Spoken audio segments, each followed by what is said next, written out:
In this session, we will be focusing on some school models and teaching practices from across the globe. It's going to give us some sense of how education is treated across the globe and what are some of the lessons learned, what are some of the best practices that we can incorporate in our teaching practices. I would like to focus on this particular picture where you see a father and their children. So, I think this picture is important to show how learning is also a part of day to day life. It does not really happen in school only. We need to make sure that the communities is involved. We need to make sure that children are engaged in this learning process. It is not about writing an exam and getting grades. It's about learning, and it's about how children can be creatively involved to be able to participate in this learning process. There are different school models and different philosophies that they follow when we look at best practices from elsewhere.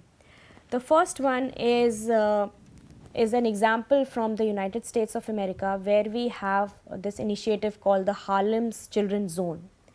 This particular initiative started in 1990, and Harlem Children's Zone has been running since then. It has expanded to a lot of programs through early childhood programs, elementary school programs, middle school, high school, as well as some college programs.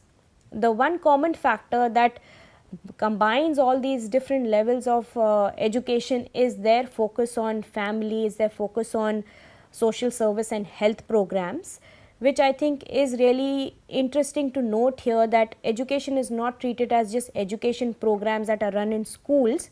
It is also a part of the community wide programs or the health initiatives that run alongside this particular initiative. So, the community actually acts as a binding factor or acts as the boost to improve education in schools. But the community is involved, and a lot of cross sectoral programs including health is a part of education programs for Harlem Children's Zone. The next example is from our neighboring country Bangladesh, where I want to take this example of BRAC, which has been running for 26 years now. They started with primary schools and have grown exponentially. They do many other activities including microfinance and other activities as well. It was initiated in 1985 with just 22 one-room schools that provided 3 years of schooling from grade 3 to grade 5, and the main objective of this particular initiative was to have a non-formal education system which runs parallel to the government, but caters to the underprivileged children who were falling outside the government system, and many children were dropping out. So, the program was to address education for the underprivileged children, making sure that children complete primary cycle, they don't drop out, especially girls were a part of this initiative. Again, the main focus was not just focus on particular communities, but include a lot of diversity, or include a lot of ethnic variations, include a lot of ethnic communities who bring in their own languages, have their own cultural systems, but also come to this particular school to learn. This particular initiative is interesting in many ways, because here the child is the center, where the needs of the child are really addressed by their particular program. The timings of the schools are flexible. There is very little homework, because sometimes parents also are not in a position to support these children in their learning activities. BRAC develops textbooks as well to support learning and create their own teaching learning materials, and students are taught about social values and their rights and responsibilities. Not just education, not just the basic literacy and numeracy, they are also much more holistic in their approach, and social values are being taught. So, this is again one of the examples where underprivileged children are being taken care of through this particular initiative, which is a large initiative covering many children in Bangladesh. Another program is the Knowledge and Power program, or KIP, which is again from the United States.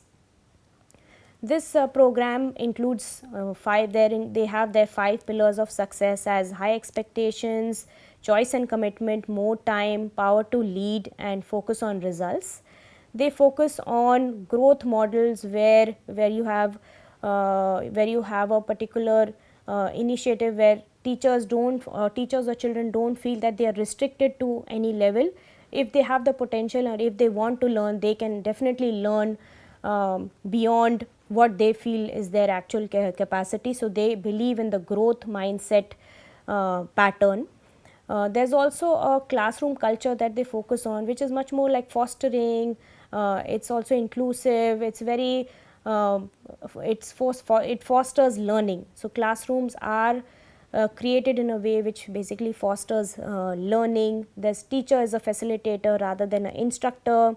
The main focus is creating knowledge rather than taking exams and finishing exams, and also the teachers spend a lot of time in planning how these classes will go. They provide a lot of scope and sequence of activities. They brainstorm a lot, so the planning is really stressed on. Then the teachers really take care of the planning.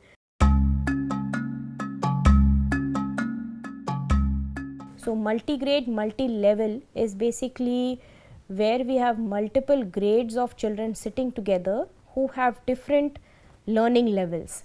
So they might be in grade 5, but the learning level might be of grade 2 only.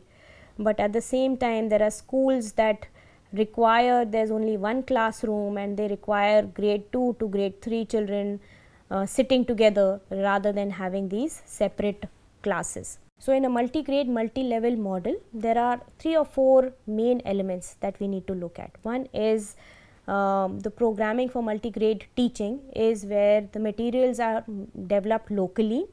Adaptation of innovative curriculum is stressed upon. The curriculum has to be really innovative and should be able to address the current needs of the children. Development of good learning environment is again very critical to making sure that each child feels comfortable in those classes and are able to learn. The second most important factor is teacher training. It's very difficult to teach multi-grade, multi-level classes because it's very difficult to formulate what is it that needs to be taught. So for example, for a teacher really needs to understand what are the different levels of children and how you can actually address them. Children are sitting, sometimes grade 2 level children are sitting together with grade 5 level children. So you need to make sure that all these grades as well as different learning abilities of children are being addressed. So teachers have to be really trained in this particular method.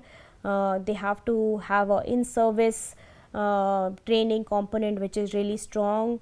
They have to develop a multi-grade teacher trainers who can mobilize to train other teachers in this particular setup, because every teacher needs to be trained and has to be given a lot of motivation and support to be able to train, to be able to teach better. And also it requires a lot of teacher support system, as I mentioned before, where teachers need to be encouraged and supervised and given a lot of feedback so that they can improve their teaching practices in the class. And the curriculum in these particular classes need to be very interactive. They need to be very student friendly. Students are peer learners. They learn from each other rather than a teacher instructing them to learn in a much more structured way. So there is a formal way of teaching as well as an informal way of teaching. Textbooks are used as guides, are used as dialoguing textbooks rather than as formal textbooks which the teacher just instructs and students follow. That's really not the pattern of this particular methodology. Teachers, rather than being transmitters of facts, they are managers of learning. So teachers really manage the learning environment and manage the learning process by acting as a facilitator rather than by acting as a instructor or a teacher. There's also a lot of demonstrations in the classrooms. There's also a practical part where experiential learning from actually doing the experiment and learning from doing is focused on, which is the most critical part of this particular piece. Rather than students sitting passively, students are asked to engage in a much more concrete way, in a much more interactive way. There's also an element that we always forget, which is the community. How can we actually engage the community to be a part of the learning process is something that we have really not been able to focus on much. Parents can actually help students by asking simple things: what did you do in class, how was the day today. Asking the teachers on how could they improve their child's learning patterns are something that the community can also be a part of.